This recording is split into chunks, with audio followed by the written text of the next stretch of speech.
자, 외부 창호 이제 막 설치해 놨습니다. 그러면 이 부분에 이렇게 이제 살짝 틈이 생길 수밖에 없죠. 저거 뭐 당연히 메꿔줘야 하는 건데, 이런 메꾸는 작업을 코킹이라고 부릅니다. 자, 그런데 이 부분, 여기는 이 코킹 작업이 뭔가 완전히 잘못된 상황인 걸 보여주고 있어요. 다 들떴잖아요. 표면을 물고 떨어졌어요. 왜 이런 일이 벌어졌을까요?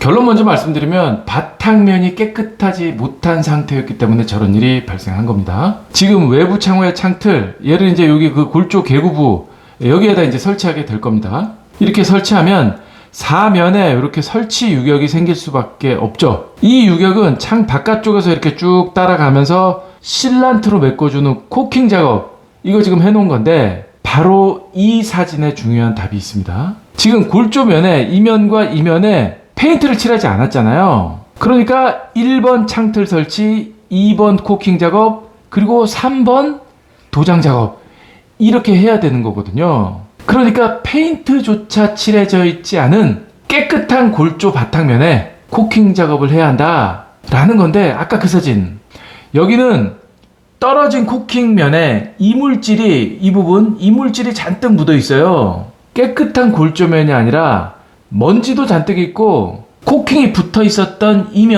이면에 페인트도 칠해져 있는 상태에서 코킹 작업을 한 거예요.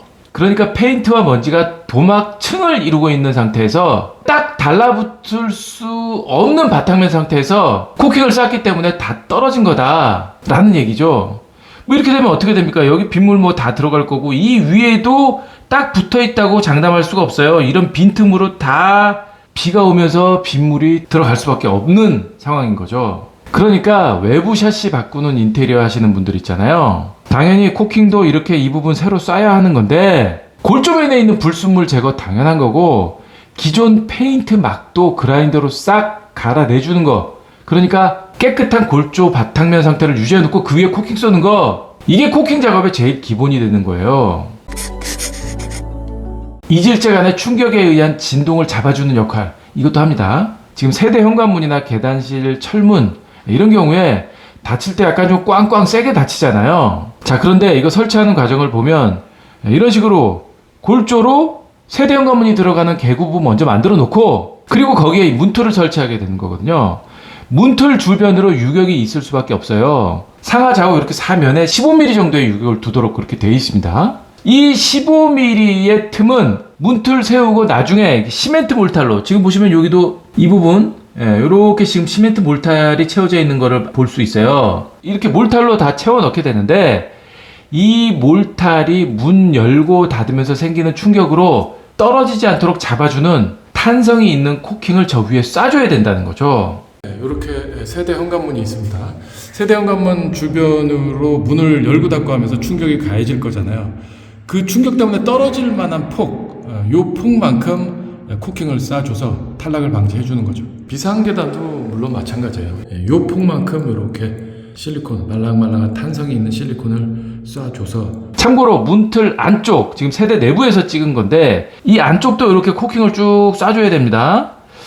이 코킹의 역할은 이 도배지와 진동이 느껴지는 문틀 사이를 잡아줌으로써 도배지 끝단이 벌어지거나 떨어지는 걸 잡아주는 역할을 이 코킹이 하는 거죠, 안쪽에서는.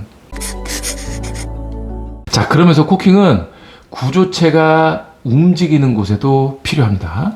지금 조적벽이 이렇게 교차되는 부분, 이 모서리 부분, 여기는 서로 움직임이 다를 수밖에 없잖아요. 이쪽 왼쪽에 있는 벽은 이렇게 움직일 거고, 오른쪽에 있는 벽은 이쪽으로 이렇게 움직일 거란 말이에요. 자, 이런 걸 방지하기 위해서 벽돌을 쌓을 때도 한 단은 이렇게, 한 단은 이렇게 지그재그로 쌓아서 서로 이렇게 물려주게끔 이렇게 돼 있어요. 그럼에도 불구하고 마감재인 타일을 붙여놓고 나면, 이면하고 이면하고 이렇게 붙여놓고 나면, 이 미세한 움직임 때문에, 특히 모서리 쪽에서의 움직임 때문에 타일 끝단이 이렇게 서로 부딪히면서 깨지기까지 하는 문제가 생기는 곳이기도 한단 말이에요, 이 모서리 부분은. 그래서 타일을 띄워놔야 돼요. 3mm 정도를 띄워놓고, 이 부분에 타일과 타일이 만나는 이 모서리 부분, 이 부분에는 코킹을 싸서 벽의 움직임을 흡수해 줄 수 있도록 해주는 거죠. 이 부분이에요. 이쪽 벽과 이쪽 벽이 만나는 이 모서리 부분엔 쭉 아래로 코킹이 들어가 있는 거죠. 나머지 타일 이쪽 면하고 이쪽 면은 다 백시멘트로 이제 줄눈 처리를 하는데 저 모서리 부분 여기도 마찬가지죠. 이 모서리 부분 여기는 사면이 다 코킹으로 시공이 되어 있어야 된다라는 얘기입니다. 냄새 방지를 위해서 코킹을 쏘는 경우도 있어요. 지금 화장실에서의 발생된 냄새와 습기 이런 거는 이 벽과 천장이 만나는 조인트, 이 벽과 천장이 만나는 조인트 다 마찬가지죠. 사면이 다. 이런 곳은 조금이라도 틈새가 있으면 이 냄새와 습기가 빠져나가는 이동 통로가 될 거잖아요. 그럼 어디로 가요? 안방이나 거실로 다 냄새와 습기가 빠져나가게 되는 거죠. 그래서 빈틈이 생기지 않도록 메꿔줘야 됩니다. 이렇게 두껍고 넓게 빈틈 없이 코킹이 메꿔줘야 되는 거죠. 이렇게 벽과 천장 슬래브가 만나는 지점을 뭔가로 잘 메꿔줘야 하는 부분은 또 있습니다.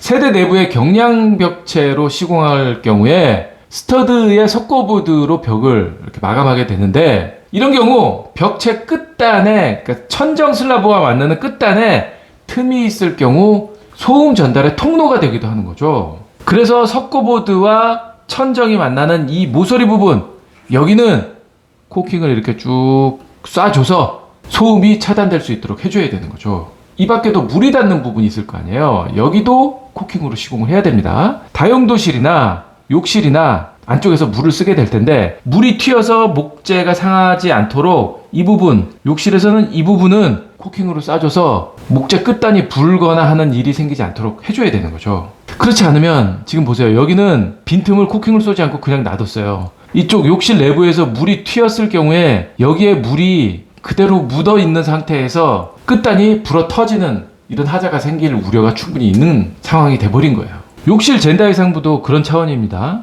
물이 틈새로 들어가지 않도록 코킹을 이렇게 쭉 쏴줬어요. 다만 세면대 부분, 세면대의 이 부분 여기는 안 쏘는 게 맞습니다. 여기는 워낙에 뭐 24시간 내내 물이 묻어 있는 부분이다 보니까 곰팡이가 필 확률이 너무 많아요. 그리고 이 틈새로 물이 들어간다 그래서 문제될 것도 없어요. 밑으로 떨어져도 뭐 되는 곳이니까 이 부분은 안 쏘는 게 맞습니다. 그래서 오늘의 결론, 코킹은 보기 싫은 틈만 메우는 미적인 역할만 하는 건 아니다.